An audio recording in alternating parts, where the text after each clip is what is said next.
اعوذ باللہ السمیع العلیم العظیم الحفیظ بوجہ الکریم وسلطانہ القدیم من الرجس الخبیث المخبث الشیطان اللعین الرجیم وقبیلہ ونفخہ ونفسہ وہمزہ بسم اللہ الرحمن الرحیم۔ تمام نبیوں کے سردار حضرت محمد صلی اللہ علیہ وآلہ وسلم اور تمام مذاہب کے سردار دین اسلام کے پیروکار، السلام علیکم، طبتم، برکتیں اور رحمتیں آپ پر ہوں۔ آج ایک بہت اہم مسئلے کے اوپر گفتگو ہے قرآن مجید کی آیات کی روشنی میں۔ وہ مسئلہ یہ ہے کہ جب ہم مر جائیں گے، قبر میں چلے جائیں گے، اس کے بعد اٹھنا ہمارا، اس کے اندر بہت ساری چیزیں ہیں۔ محشر کا برپا ہونا، حساب ہونا اور اللہ سے ملاقات ہماری، تو یہ ساری چیزیں اسی کے ضمن میں ہی آ جاتی ہیں۔ مرنے کے بعد اٹھنا جو ہے، پھر اس میں جسم کیسے بنے گا، ہڈیوں کے اوپر گوشت دوبارہ کیسے آئے گا، یہ کافی ساری چیزیں جو ہے نا، وہ یہ سوال ہے۔ تو آج ہم گفتگو کریں گے الم تری الی الذی حاج ابراہیم فی ربہ، کیا آپ نے نہیں دیکھا اس شخص کو کہ جو ابراہیم علیہ السلام سے جھگڑ رہا تھا اپنے رب کے معاملے میں۔ وہ کون ہے بندہ کہ جس کو اللہ تعالیٰ نے ملک دیا تھا؟ وہ نمرود۔ اذ قال ابراہیم ربی الذی، جب ابراہیم علیہ السلام نے یہ کہا میرا رب جو ہے وہ ہے کہ یحیی و یمیت، وہ زندہ کرتا ہے اور مارتا ہے۔ قالا، تو وہ بادشاہ کہنے لگا انا احیی و امیت، میں بھی مارتا ہوں، میں بھی زندہ کرتا ہوں۔ تو اس نے قتل کرنے کو مارنا سمجھ لیا اور آزاد کر دینے کو اس نے زندگی سمجھ لیا۔ ابراہیم علیہ السلام نے جب اس کو سجدہ نہیں کیا تو کہنے لگا کہ تم مجھے رب نہیں مانتے تو پھر کس کو مانتے ہو؟ تو آپ نے کہا میرا رب تو زندہ کرتا ہے اور مارتا ہے۔ کہنے لگا یہ کیا مشکل ہوئی، تو میں بھی کرتا ہوں۔ تو ایک پوچھا ان سے، بھائی کس بندے کا آرڈر ہے پھانسی کا؟ اس دور میں تو گردن کاٹ دیتے تھے نا، کس کا آرڈر ہے؟ جی فلاں نے آج اس کی گردن کاٹنی ہے، چلو جاؤ اس کو آزاد کر دو۔ اور ایک آدمی بے گناہ گزر رہا تھا، جاؤ اس کو پکڑ کے لاؤ، اس کی گردن کاٹ دو۔ تو ابراہیم علیہ السلام سے کہنے لگا دیکھا، جس کی گردن کٹنی تھی میں نے اس کو چھوڑ دیا، اور جو آزاد تھا میں نے اس کی گردن کاٹ دی۔ ابراہیم علیہ السلام نے فرمایا بے وقوف ہے، اس کو یہی نہیں پتا زندگی اور موت ہوتی کیا ہے، یہ آزاد کر دینے کو، قتل کر دینے کو موت سمجھ رہا ہے۔ تو بجائے اس کے کہ آپ اس کے اوپر مزید دلائل دیتے، اس کی عقل ہی نہیں اتنی، تو آپ نے پھر ایک دلیل اور دی۔ قال ابراہیم، ابراہیم علیہ السلام نے فرمایا فإن اللہ یاتی، بے شک اللہ تعالیٰ، یاتی بالشمس، یہ با جب لگتی ہے نا تو پھر معنی چینج ہوتا ہے، یاتی بالشمس، لاتا ہے سورج کو، من المشرق، مشرق سے، فاتی بہا من المغرب، تو مغرب سے لے آ۔ سمجھے کچھ؟ تو ان کو زندگی اور موت آسان فلسفہ نہیں ہے، یہ بہت مشکل فلسفہ ہے۔ میں نے آیت الکرسی بیان کرتے ہوئے بتایا تھا نا کہ لوگ سمجھتے ہیں کہ سول اندر ہو تو وہ زندگی ہے، نہیں، زندگی کی ڈیفینیشن ہی ڈیفرنٹ ہے۔ تو وہ بھی زندگی اور موت کے فلسفے کو نہیں سمجھا، تو آپ نے پھر ایسا ہی دلیل دی، فرمانے لگے کہ اللہ پاک جو ہے وہ تو مشرق سے سورج لاتا ہے، تو رب ہے نا، تجھے دوا ہے تو مغرب سے لے آ۔ فبہت الذی کفر، کافر مبہوت ہو گیا۔ واللہ لا یہدی القوم الظالمین، اللہ تعالیٰ جو ہے ظالم قوم کو ہدایت نہیں دیتا۔ یہاں میں ایک بات عرض کروں آپ کو، یہ میرے مرشد فرمایا کرتے ہیں، ان کے صدقے سے یہ بات لے لیجئے۔ قرآن مجید کے اندر ایک آیت ہمیں ملتی ہے، وہ کیا ہے؟ قل انما انا بشر مثلکم، اے محمد صلی اللہ علیہ وسلم آپ کہہ دیجئے کہ میں تمہاری طرح سکن رکھتا ہوں، بشر ہوں۔ بشر سکن، آپ کو بشر اسی لیے کہتے ہیں آپ کی یہ سکن ہے، میں تمہاری طرح بشر ہوں، ٹھیک ہے؟ یہ کیوں کہلوایا؟ اللہ خود کہہ دیتا کل، آپ کہیے۔ تو اس میں ایک نکتہ ہے، وہ نکتہ یہ ہے کہ ابراہیم علیہ السلام کی کیا دلیل تھی قرآن مجید میں کہ مغرب سے سورج لا پلٹا، اگر تو رب ہے۔ یاد آ رہا ہے؟ یہ تو قرآن میں ہے نا۔ اب میں آپ کو لے کے چلتا ہوں ذرا ایک اور جگہ پہ، میں آپ کو مقام صحبا میں لے کے جانا چاہتا ہوں۔ صاد کے اوپر زبر، ہاں ساکن ہے، با کے بعد الف کھڑا، صحبا پہ لے جانا چاہتا ہوں۔ وہ کیا ہے؟ محمد مصطفیٰ صلی اللہ علیہ وآلہ وسلم نے ظہر کی نماز ادا کی مقام صحبا میں، یہ خیبر سے ایک منزل پر ہے۔ وہاں ظہر کی نماز ادا کی، مولا علی نے بھی ادا کی. مولا علی کو ظہر کی نماز کے بعد کسی کام کے لیے بھیج دیا. اب یہ واقعہ کن کتابوں میں ہے یہ یاد کرنا بڑا ضروری ہوتا ہے. ہمارے جو اولیاء کے ماننے والے ہیں نا، ان میں بس ایک ہی چیز ہے کہ ان کو اتنا یقین ہے کہ یہ کتاب کا نام یاد نہیں رکھتے. حوالہ ان کو یاد رہے نا تو پھر محفل اور مجلس اور دوسرے پھر پرابلم نہیں ہو سکتی ان کو. سب سے پہلا حوالہ اس واقعے کا ازالۃ الخفا ہے. یہ شاہ ولی اللہ کی کتاب ہے. انڈیا کے لوگ شاہ ولی اللہ کو بڑا بہتر جانتے ہیں، وہی ان کا مزار ہے. شاہ ولی اللہ کی کتاب ازالۃ الخفا، انہوں نے اپنی چین سے اس حدیث کو بیان کیا ہے. وہ کہتے ہیں کہ میں مدینہ میں 1143 ہجری میں تھا، میں یعنی کوئی 298 سال پہلے، آج سے یہ بھی جو میں آپ کے سامنے تقریر کر رہا ہوں نا، تو اس سے 298 سال پہلے. وہ کہتے ہیں کہ میں مدینہ میں تھا، میں نے اپنے شیخ ابو طاہر محمد بن ابراہیم کردی رحمت اللہ علیہ کے مکان پہ تھا میں وہاں، تو وہاں ان کے سامنے میں نے یہ حدیث پڑھی. سن لیجئے آپ، تو یہ یاد رہے گا والا ازالۃ الخفا کا. اچھا، اب یہ حدیث ہے کیا؟ انہوں نے اپنی پوری چین بیان کی ہے، اور یہ آگے جا کر اینڈ پہ یہ حضرت اسماء بنت امیس سے جو ہے یہ حدیث ہے. تو وہ فرماتی ہیں کہ جب حضور نے بھیجا مولا علی شیر خدا کو، آپ واپس آئے تو حضور عصر کی نماز پڑھ چکے تھے. اس وقت وحی کی کیفیت طاری ہوئی حضور پہ. مولا علی کو بلا کے کہا، علی ادھر آؤ، گود کرو، مجھے سر رکھنا. کیونکہ جب آپ پر وحی اترتی تھی نا تو اتنا لوڈ پڑتا تھا کہ یہ جو صحرا کا جہاز ہے نا، اونٹ، یہ اونٹ بھی آپ کا وہ بوجھ برداشت نہیں کر سکتا تھا. حالانکہ اونٹ کے بارے میں مشہور ہے کہ یہ تو جہاز ہے، لاد دو اس کے اوپر جو کچھ لادنا ہے. تو وہ اونٹنی بھی آپ کا بوجھ برداشت نہیں کر سکتی تھی. اور اگر آپ نے کسی پہ ہاتھ رکھ دیتے اس وقت تو اسے ایسے محسوس ہوتا جیسے میری ہڈی ٹوٹ جائے گی ابھی، اتنا لوڈ ہوتا تھا. کہا، علی ادھر آؤ، گود کرو، مجھے سر رکھنا ہے. تو آپ سر رکھ کے لیٹ گئے. سورج چلا گیا، عصر کی نماز گئی. حضور صلی اللہ علیہ وآلہ وسلم نے محسوس کیا علی رو رہے ہیں، ان کے یہ آنسو جو ہیں وہ گرے. کہا، علی رو کیوں رہے ہو؟ یا رسول اللہ نماز چلی گئی. تو ہم نے فرمایا، آپ نے نماز نہیں پڑھی؟ یا رسول اللہ نہیں، میں نے نماز نہیں پڑھی. تو حضور صلی اللہ علیہ وسلم نے پھر اس وقت دعا کی، اے اللہ، علی آپ کے کام اور رسول کے کام میں تھا. جملہ سن رہے ہیں آپ؟ علی اللہ کے کام میں تھا اور رسول کے کام میں تھا، اس کے لیے سورج کو پلٹا دے. حضرت علی نے تازہ وضو فرمایا، وضو کر کے آپ نے نماز عصر پڑھی. نماز عصر پڑھنے کے بعد پھر جو ہے وہ سورج واپس گیا. اب ایک کتاب بتائی تھی ازالۃ الخفا، دوسری سنو. علامہ جلال الدین سیوطی رحمۃ اللہ علیہ کی کتاب ہے کشف اللبس عن حدیث رد الشمس. یہ تو لکھی ہی اس حدیث کے اوپر ہے انہوں نے پورا رسالہ. اور مشکل الاثار ابو جعفر طحاوی رحمۃ اللہ علیہ نے اس حدیث کو بیان کیا. قاضی عیاض رحمۃ اللہ علیہ نے شفا شریف جلد پہلی صفحہ 185 پہ اسے تحریر کیا ہے. حافظ علاء الدین مغل تائی نے الزہر الباسم کے اندر جو ہے اس کو بیان کیا ہے. سمجھ آ گئی آپ کو کچھ؟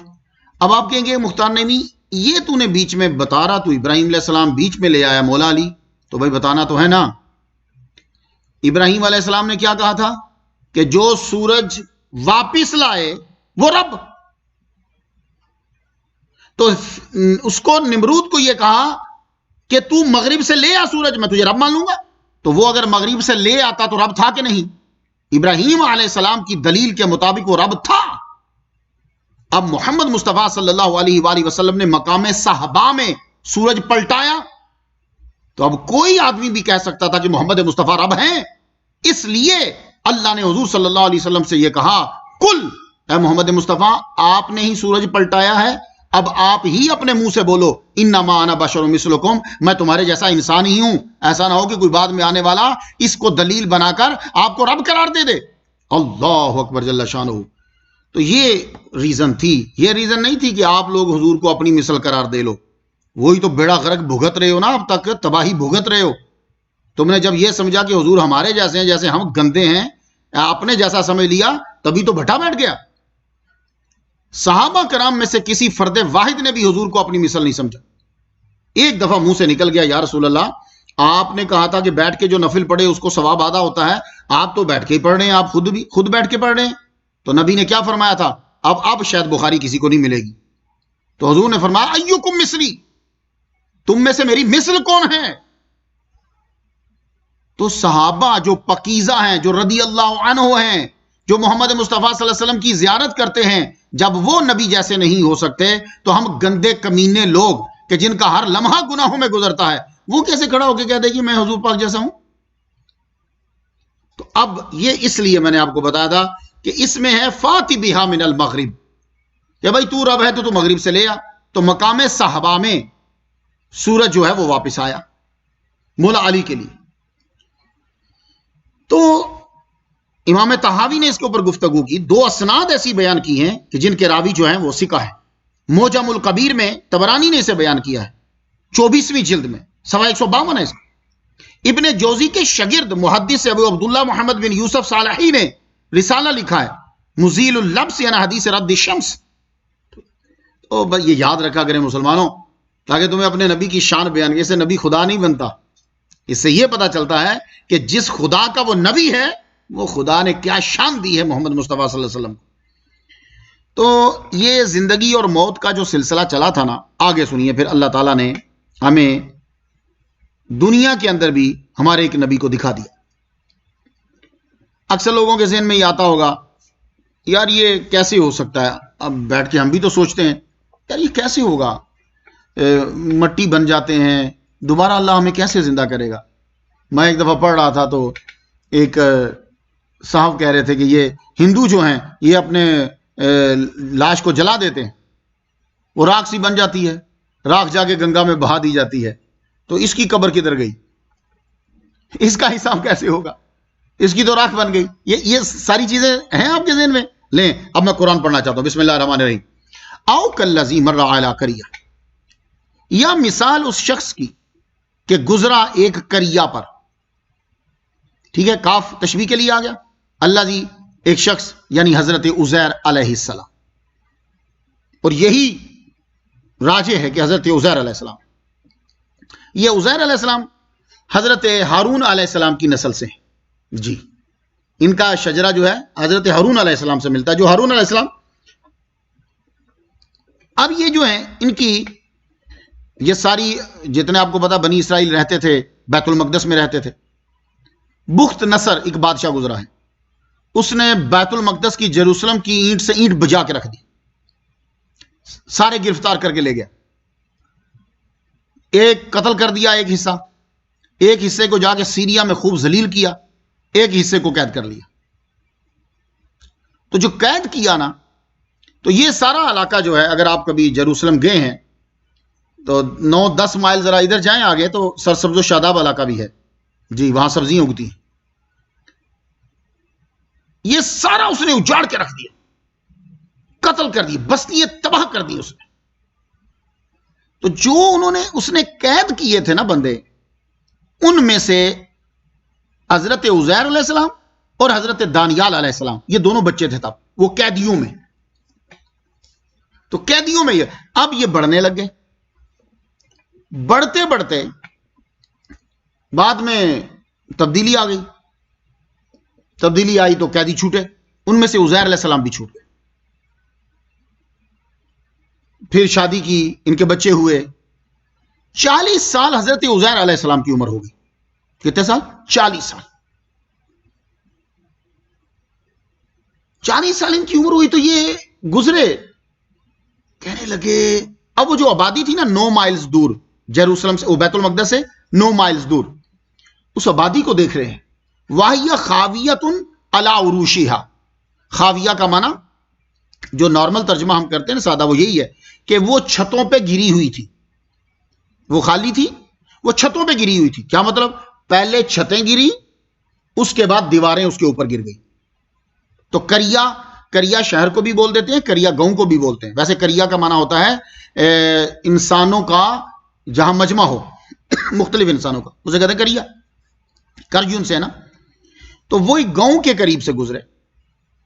کالا تو کہنے لگے انا یحیی ھذہ اللہ بعد موتہ. انا بمانا کیفا کے ہے، کیسے اللہ تعالیٰ زندہ کرے گا اس کو، اس بستی کو، مطلب مردے، بعد موتہا، ان کے مرنے کے. تو آپ وہاں کھڑے ہیں، ابھی وہی تباہی اسی طرح کی.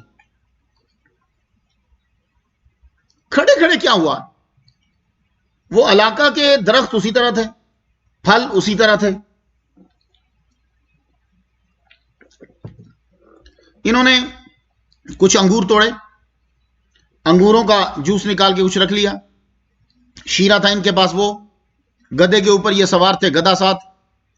تو کھڑے ہوئے تھے، بیٹھ کے نیچے سوچتے سوچتے بیٹھے.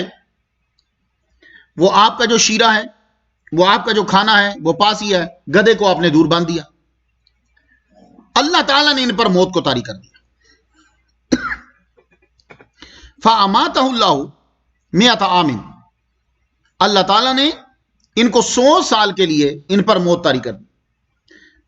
100 سال کے بعد کیا ہوا؟ ان 100 سالوں میں، ان 100 سالوں کے اندر پھر فارس، ایران کا، جس کو آپ ایران کہتے ہیں، وہ بادشاہ آیا ان کی ہیلپ کرنے کے لیے.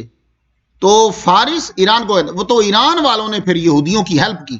وہ بادشاہ تھا کوئی، تو اس نے سارے گھر بنا کے دیے ان کو، ساری چیزیں دوبارہ بنا کے دی، پہلے سے بہتر بنا کے دی.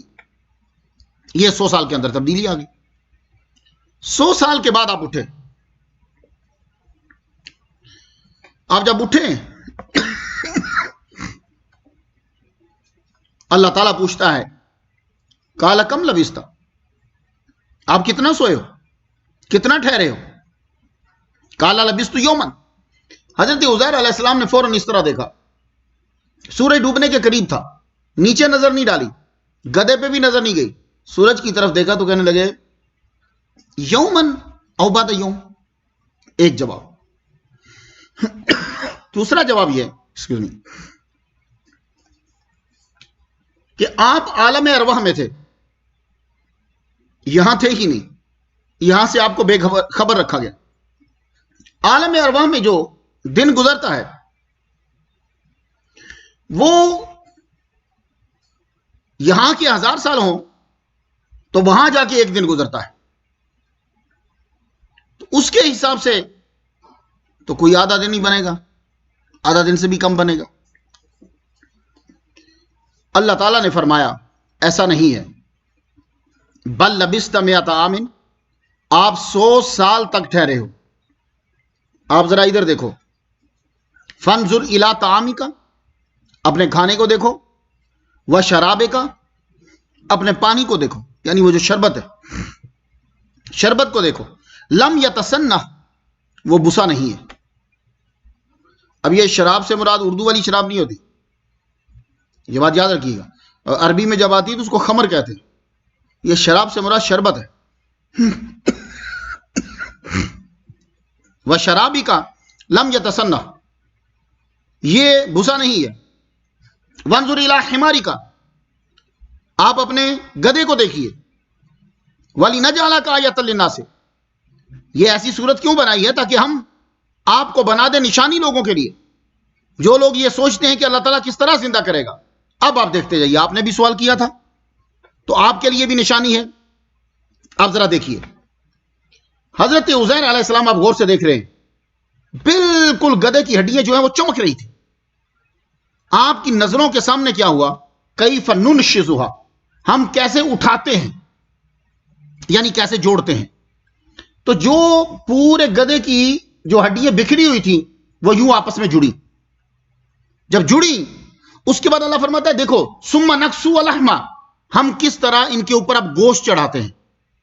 پھر ان کے اوپر گوشت چڑھنے لگے.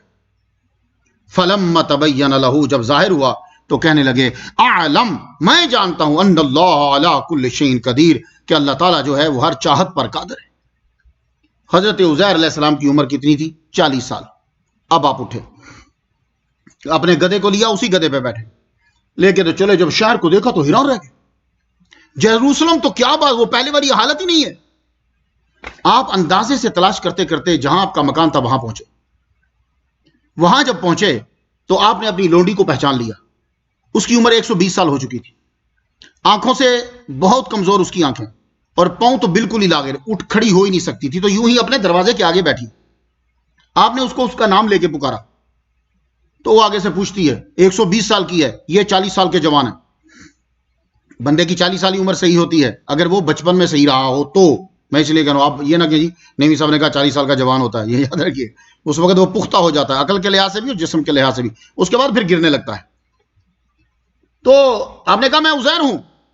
کہنے لگی عزیر، یہ تو 100 سال ہو گئے شاید، کبھی نام تھا، اب تو اس کا کوئی نام بھی نہیں جانتا، تم کون ہو؟ کہا میں عزیر ہی ہوں، تم میری لونڈی ہو. اچھا، تو کہا میں تو نہیں دیکھ سکتی. آپ نے دعا کی تو یوں اس کے سر پہ ہاتھ رکھا تو اس کی آنکھیں بینائی واپس آ گئی، دیکھا تو پہچان لے، کہنے لگی ہاں آپ عزیر ہی ہو.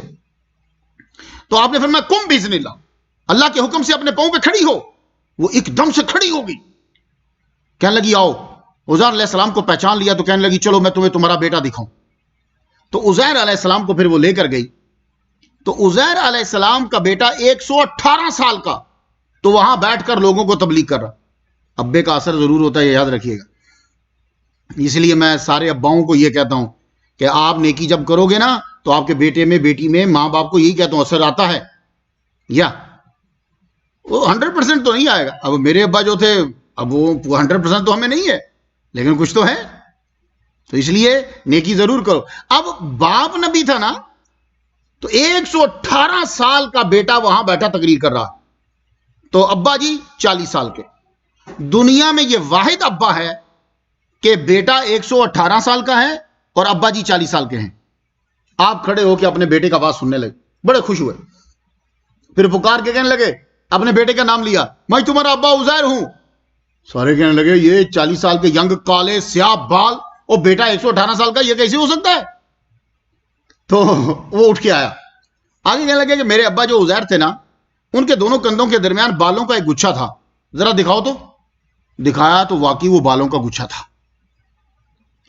کہنے لگے اچھا ابھی بھی کچھ ہو سکتا ہے کہ بال ویسے ہو گئے، کوئی پکی نشانی تو نہیں ہے، لیکن بخت نصر نے کتاب ساری جو ہے وہ تباہ کر دی تھی. اب ہمارے پاس جو ہے وہ تورا نہیں ہے، تو نبی کو تورا یاد ہوتی ہے، تو آپ ذرا تورا سنا دیجئے ہم تاکہ لکھ لیں اگر آپ نبی ہیں. تو مسلمانوں جتنے لوگ سن رہے ہو کتنے خوش نصیب ہو، اور یہ احسان ہے حضرت عمر کا تم پر. کیسے؟ اب تمہارے محلے میں 3 4 حافظ ہوتے ہیں، کتنے حفاظ ہوتے ہیں تمہارے، تو تمہارا بھی دل کرتا ہے کہ ہم قرآن مجید یاد کریں. پرانے دور میں صرف نبیوں کو کتاب یاد ہوتی تھی، سارا علاقہ تباہ ہو گیا، بندے پکڑ کے لے گئے، تو بس کتاب یاد تھی تو صرف نبی کو. اب وہ نبی آیا 118 سال کے بعد نبی آیا، یعنی ان کی عمر جو ہوگی تو یہ 100 سال تک لیٹے رہے. اب وہ نبی کا ویٹ کرے کہ نبی آئے تو بتائے کتاب کہاں ہے. تو حضرت عزیر علیہ السلام کو، نبی کو یاد ہوتی تھی کتاب صرف. محمد مصطفیٰ کے صدقے سے تمہارا رتبہ کتنا بڑھ گیا ہے. تو انہوں نے پھر کتاب تورا بولی اور دوسرے سارے لکھتے گئے. ایک بہت بڑا آدمی جب اس نے تورا کو سنا نا، کہنے لگا ایسے میرے ذہن میں آتا ہے جب ہم قیدی تھے تو میرے ابا سناتے تھے کہ اس کے ابا نے کہا تھا یا اس کے ابا نے انہیں کہا تھا کہ کہیں کتاب چھپا دی تھی ایک کاپی، تو جاؤ اسے نکال کے لاؤ. اور ڈھونڈتے رہے کتنا عرصہ لگے رہے. یہ جتنے بھی دوسرے مذاہب والے لوگ ہوتے ہیں نا، یہ اپنے دین سے بڑا پیار کرتے ہیں اور دین والے کی عزت بھی کرتے ہیں. اگر نہیں ہے تو وہ صرف ہمارے اندر ہے. ہم نہ دین کی عزت کرتے ہیں نہ دین والے کی عزت کرتے ہیں. جی، وہ دین کا تو بھٹا ہم نے ویسے ہی بٹھا دیا نا، ٹکڑے ٹکڑے ٹکڑے ٹکڑے، نئی چیزیں نکال کے رگڑا لگا دیا. باقیوں کا معیار کیا ہوتا ہے کہ ہر وہ چیز اپناؤ جو دین کی طرف لے کر آئے. ہم سب کا یہ معیار بن گیا کہ دین میں سے وہ چیز نکالو کہ جو باطل کے ساتھ تمہیں ملا ہے، تاکہ تمہاری پاپولیرٹی ہو. کیا وفاداری ہے یار، کیا بات ہے. وہ اب ڈھونڈتے گئے، ان کو ایک غار میں مل گیا نسخہ. اس نسخے کو حضرت عزیر علیہ السلام کے نسخے کے ساتھ ٹیلی کیا تو بالکل حرف بحرف صحیح. اللہ اکبر. 2 برکتیں ہوئی نبی کے صدقے سے. ایک تو ان کو کتاب دوبارہ مل گئی ان کی زبان مبارک سے، اور ایک گما ہوا نسخہ بھی جو ہے وہ مل گیا. بعض اوقات چیزیں گھر میں رکھی ہوتی ہیں، پتہ نہیں لگتا جب تک کوئی بڑا بزرگ آ کر نشاندہی نہیں کرتا. یہ بھی بڑے بزرگ کی جو ہے نا وہ مہربانی ہوتی ہے. تو حضرت عزیر علیہ السلام پھر وہاں رہے. تو آپ سے اگر کوئی پوچھے کہ بتاؤ کون سا ابا ہے کہ وہ 40 سال کا اور اس کا بیٹا 118 سال کا، تو دنیا کے اندر حضرت عزیر علیہ السلام واحد ہیں. آپ 40 سال کے تھے اور آپ کا بیٹا 118 سال کا، واحد بال ہو چکے سارے کے سارے. اللہ اکبر جل شانہ. پھر انہوں نے اپنی پوری زندگی گزاری. تو مسلمانوں یہ ایک دلیل آپ کے سامنے آ گئی. اس لیے سب لوگ یہ عقیدہ پختہ کر لو اور بچپن میں 5 سال کی عمر میں اپنے بچے کے ذہن میں بٹھا دو. میں اس بات کو میں 3 بار کہوں گا. مسلمانوں یہ عقیدہ بہت ضروری ہے. اپنے بچے جو 5 سال کا جب ہو جائے یہ اس کے ذہن میں بٹھا دو. مسلمانوں یہ عقیدہ بہت ضروری ہے. جب تمہارا بیٹا یا بیٹی 5 سال کا ہو جائے، میں عمر بڑھا ہی نہیں رہا، 5 سال کا جب ہو جائے، آپ کے نزدیک تو وہ نہیں سمجھ رہا نا؟ نہیں، وہ پی ایچ ڈی جو کر رہا ہے نا اس کے برابر ہے یہ 5 سال کا بچہ. یہ غور سے سن لو. ایک آدمی ہے وہ یونیورسٹی میں پی ایچ ڈی کر رہا ہے اور ایک ہے تمہارا 5 سال کا بچہ. یہ دونوں سائنس کے لحاظ سے برابر ہیں، بلکہ پی ایچ ڈی والے سے یہ افضل ہے اور یہ زیادہ سیکھ رہا ہے. تو اس لیے یہ ذہن سے نکال دو سب لوگ جتنے مسلمان ہو، میرا بچہ 2 سال کا ہے، میرا بچہ 4 سال کا ہے، 5 کا ہے. نہیں، یہی 2 سے لے کر 10 تک یہی اس کی عمر ہے. اس میں جو تم نے کرنا ہے سو کرنا ہے، اس کے بعد یہ کام سے. تو یہ اتنا اہم ہے مسئلہ کہ ہمیں اللہ تعالیٰ مرنے کے بعد دوبارہ زندہ، اس کو بہت ساری جگہوں میں قرآن مجید میں بار بار اللہ تعالیٰ نے بیان کیا. اللہ تعالیٰ ایک جگہ تو فرماتا، دیکھ میں نے تجھے، خلاصہ بیان کر رہا ہوں، تجھے میں نے پہلی مرتبہ بنایا. پہلی مرتبہ بنانا چیز مشکل ہوتی ہے. جب ایک مرتبہ بن جاتی ہے پھر دوسری بار بنانا مشکل نہیں ہے، تیسری بار بنانا مشکل نہیں ہے، چوتھی بار بنانا مشکل نہیں ہے. آپ جب چائنا سے مال بنوانے جاتے ہو تو کیا کرتے ہو؟ چائنا اس وقت دنیا میں کیوں مشہور ہے؟ اس لیے کہ اس کو ڈائی کا فن آتا ہے. یہ ڈائی کا فن جو ہے اتنا بڑا فن ہے، پاکستان میں یہ سیالکوٹ کے لوگوں کو آتا ہے. وہ چھوٹی چھوٹی چیز جگہوں کے اوپر پاسپورٹ ان کے پاس، سب کے پاس باہر کے ہیں، بلکہ اب تو اتنا امپورٹنٹ ہے وہ شہر کہ وہاں سے فلائٹ چلتی ہے. جی ایمٹس جاتی ہے وہاں سے سیالکوٹ، یہاں سے دبئی، دبئی سے سیدھا. وہ لوگ اتنے مشہور کیوں ہوئے؟ اس لیے کہ ڈائی بنانے کا فن ہے ان کے پاس. پوری دنیا کے اندر ہاسپٹل کا جو سامان سیالکوٹ بنا سکتا ہے وہ کوئی اور نہیں بنا سکتا. اور ان لوگوں کے پاس نہ کوئی مشینیں بھی نہیں ہیں، کوئی چیز نہیں ہے، لیکن وہ مقابلہ کرتے ہیں چائنا کا. اور اندازے سے وہ بابا بیٹھا ہوتا ہے، میں نے اس کو دیکھا، وہ بیٹھے بیٹھے بتا دے گا ہاں اب لوہا گرم ہو گیا ہے، یہ لوہا اس ٹیمپریچر پہ پہنچ گیا، اس کی نظریں بتاتی ہیں. تو چائنا کیوں مشہور ہے؟ ڈائی کی وجہ سے. آپ دنیا کی کوئی چیز اس کے پاس لے جاؤ، اسے کو مجھے یہ بنانا ہے، وہ تمہیں بنا دے گا. کیوں؟ اس کو ڈائی کا علم آتا ہے، فن آتا ہے. لیکن جب آپ بنا رہے ہوتے ہو تو پہلی دفعہ مشکل ہوتا ہے. پہلی دفعہ اب آپ نے اس کو بنانا ہے، وہ مشکل. جب بن جائے گا پھر آپ ٹھپے پہ ٹھپا ہے، صرف ٹھپا لگتا جائے گا، چیزیں بنتی جائیں گی، ٹھپا لگتا جا رہا، بس اس نے ساری چیزیں بنا لی. اب تو مسلمانوں پہلی دفعہ چیز مشکل ہوتی ہے، دوسری یا تیسری بار نہیں، پھر تجربہ ہو جاتا ہے. تو اللہ تعالیٰ نے جب ہمیں پہلی بار بنا دیا اور پرفیکٹ بنایا، مکمل بنایا، تو اب آپ لوگ کیسے سمجھتے ہو کہ وہ دوسری بار ہمیں پیدا نہیں کر سکے گا؟ یہ آپ لوگوں نے، یہ امریکہ میں جتنے لوگ ہو جو آپ سن رہے ہیں، آپ اپنے بیک یارڈ میں نکلو، لان کو دیکھو ذرا کتنا سوکھ گیا تھا. ایک دم بارش ہوئی، اس کے بعد اوپر سے سیک ڈلا، وہی پودے جس کو تم مرے ہوئے کہہ رہے تھے نا، وہ زندہ ہو گئے.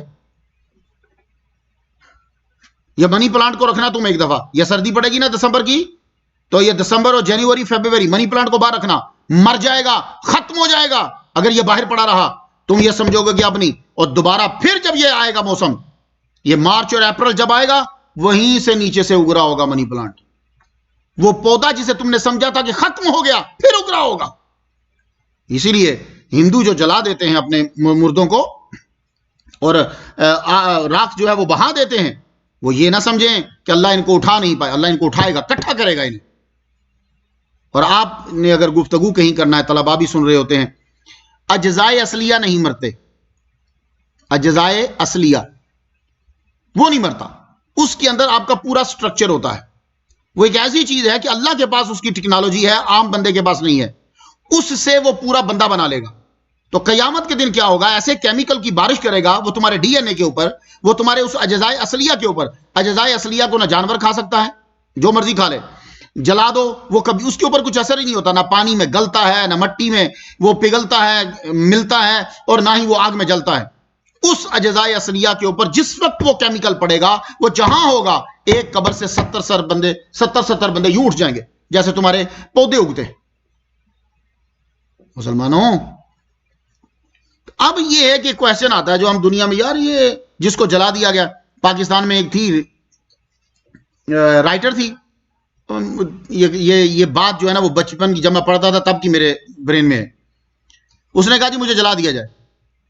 ٹھیک ہے، اب اس کی کیا نیت ہے مجھے اسے غرض نہیں ہے، لیکن لوگوں کے ذہن میں آتا ہے کہ اگر کسی کی راکھ یوں اڑا دی گئی ادھر یا اس کے ٹکڑے ہو گئے تو اللہ کیسے اکٹھے کرے گا؟ یہ بات کا جواب جو ہے اللہ تعالیٰ نے پھر ہمیں قرآن میں پھر دے دیا. تو مسلمانوں، آج یہ عقیدہ آپ نے پکا کر لینا، ہم نے لازمی مرنے کے بعد اٹھنا ہے. یہ عقیدہ پکا ہو جائے تو جرائم کم ہو جائیں گے. اس لیے اللہ آپ کو بار بار بتاتا ہے کہ آپ یوم آخرت پر ایمان لاؤ، آپ نے مرنے کے بعد اٹھنا ہے، مجھے جواب دینا ہے، اور اگر تم نے اچھے کام کیے تو جنت میں جاؤ گے، برے تم فیل ہو گئے تو تم دوزخ میں جاؤ گے. میں رات کو سٹڈی کر رہا تھا، میں نے کہا کہ دیکھوں کہ امریکہ میں پولیس کے اوپر کتنے پیسے لگتے ہیں. حضور پاک کے دور میں کتنی پولیس تھی؟ کوئی تھی پولیس؟ نہیں نا. لیکن لوگ جو بھی جرم کرتا تھا وہ خود آ کے حضور کو بتاتا تھا میں نے جرم کیا ہے. یہ ہے جب آپ کا یقین پکا ہو جائے گا نا، اول تو آپ جرم کریں گے ہی نہیں، اور اگر جرم ہو گیا تو پھر آپ وہ روئیں گے، وہ توبہ کریں گے، اللہ مان الحافظ. تو حضور کے دور میں کتنی پولیس تھی؟ کوئی نہیں.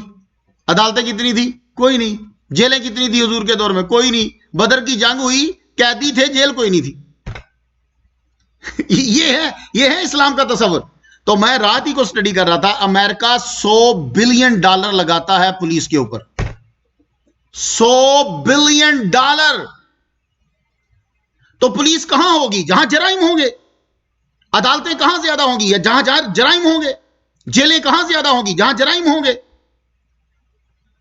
اب آپ خود سوچ لو، یہ عقیدہ اتنا امپورٹنٹ ہے.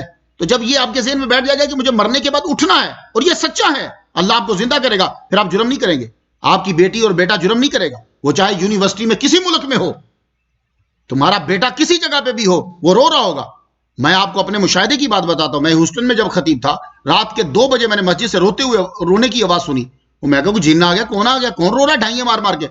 میں وہ جنگل میں ہی تھی تب مسجد، تو یہ جارج بش ایئرپورٹ کے بالکل سامنے، تب جنگل ہوتا تھا، سانپ بھی آ جاتے تھے، سارے جانور. میں گیا مسجد میں، گھر سا تھا، دروازہ میں نے کھولا تو لڑکے کو میں نے روتے ہوئے دیکھا. میں کہا کیا ہوا تجھے؟ بس میں سمجھ گیا کیا ہوا. وہ اس وقت رو رہا تھا، اس کو وہ جرم جو ہے سونے نہیں دے رہا تھا اسے، تو وہ خدا کے گھر میں آ کے رو رہا تھا. یہ ہے وہ تصور جو. اور اس کی ایک اور مثال میں تمہیں دیتا ہوں جو میں اکثر اپنے نمازیوں کو دیا کرتا ہوں، آپ بھی سب سن لو. جو لوگ دبئی میں ہو، یہ ہمیں آج ایک مجددی صاحب ہیں، ان کی بیٹی کی دعا کرنا، وہ کویت سے ہمارا لیکچر سنتے ہیں. آپ جتنے بھی باہر کے ممالک میں ہو، سٹاپ سائن پہ رکتے ہو. کیوں رکتے ہو سٹاپ سائن پہ؟ پاکستان میں تو تم سگنل پہ نہیں رکتے، توڑ کے فخر سمجھتے ہو، اللہ میں سگنل توڑ آیا ہوں، پولیس والے کی ضرورت ہے روکے مجھے. وہاں تو بڑے فخریہ طور پہ سگنل توڑتے ہو، فخریہ طور پہ، اور یہاں سٹاپ سائن پہ اندھیرے میں رکے ہوتے ہو. وہ تمہارے ذہن میں وہ تصور ہے کہ مجھے کوئی پکڑ کے سزا دے گا. تو وہ $100 کی جو ٹکٹ ہے نا، وہ شیرف کا خفیہ چھپا ہوا ہونا، وہ ڈر جو تمہارے ذہن میں ہے وہ تمہیں روک رہا ہے اس جرم سے، اس لیے تم سٹاپ سائن کو نہیں توڑ رہے. تو مسلمانوں، جب شیرف کا ڈر ہو تو سٹاپ سائن نہیں بندہ توڑتا. تو پھر جب خدا سے ملاقات کا ڈر ہوتا ہے تو پھر انسان لا نہیں توڑتا، پھر وہ جرم نہیں کرتا. تو اس لیے میں کہتا ہوں کہ اپنے بچوں کو لو. آخری بات سن لو، وہ جو کانسیپٹ ہے کہ جی ادھر ادھر چیزیں ہوگی تو اللہ کٹھی کیسے کرے گا، وہ بھی اللہ نے مسئلہ حل کر دیا. وَإِذْ قَالَ إِبْرَاهِيمُ رَبِّ أَرِنِي كَيْفَ تُحْيِي الْمَوْتَىٰ. اور یاد کرو جب ابراہیم علیہ السلام نے کہا میرے رب مجھے دکھا تو کیسے زندہ کرے گا مردہ کو. قَالَ وَلَمْ تُؤْمِنْ. کہا کیا تم یقین نہیں رکھتے؟ قَالَ بلا، یقین رکھتا ہوں اللہ.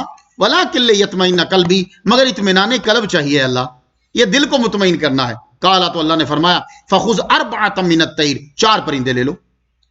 تیر مینز جو اڑتے ہیں، اسی لیے جہاز کو طیارہ کہتے ہیں. تو تیر لے لو، یعنی 4 اڑنے والے پرندے تم لے لو. تو کہتے ہیں کہ کبوتر لیا، مور لیا، گدھ لی، تو اڑنے والے جو تھے یہ پرندے لے لی. لے کے اللہ نے فرمایا فَسُرْهُنَّ إِلَيْكَ. تو اس کا ایک ترجمہ یہ ہے کہ ان کا قیمہ بنا دو. ایک ترجمہ اس کا یہ ہے، ان کا قیمہ بنا دو، پتہ نہ چلے کہ یہ مور، تفسیروں میں یہ لکھا یہ مور کا ہے یا گدھ کا ہے یا کبوتر کا ہے، ٹھیک ہے نا، یہ پتہ نہ چلے بس. تو ان کو اچھی طرح ملا کے اب کیا کرو، اب ان کے 4 حصے کر کے ایک ایک حصہ پہاڑوں پہ رکھ دو. اللہ فرماتا ہے اور ان کی سریاں ہاتھ میں پکڑ لو. یہ تفسیر سے بیان کر رہا ہوں. فَصُرْهُنَّ إِلَيْهِ ثُمَّ اجْعَلْ عَلَى كُلِّ جَبَلٍ مِّنْهُنَّ جُزْءًا. تو کیا کرو، جزا جو ہے یہ ہر پہاڑ پہ رکھو. ثُمَّ ادْعُوهُنَّ، پھر ان کو پکارو. مور تم آ جاؤ، کبوتر تم آ جاؤ، گید تم آ جاؤ، کوا تم آ جاؤ. تو یہ مور، کبوتر، گید، کوا، ان کی سریاں ہاتھ میں رکھو. ادھر کیما پڑا ہوا ہے، یہ جمع کیما ادھر ادھر ادھر. تو انہوں نے پکڑا مور، آؤ. تو مور جو ہے اس کی سارے اجزاء پہاڑوں میں جہاں جہاں تھے، جو اس کا پر تھا، جو اس کے حصے تھے، وہ سارے آئے اور آ کر سری کو لگ گئے. ان کی نظروں کے سامنے پھر کوے کو بلایا. ثم ادعوهن، کوے کو پکارا. کوا، تو کوے کے اجزاء جو ہیں وہ دوڑتے ہوئے آ کے اس کے ساتھ لگ گئے.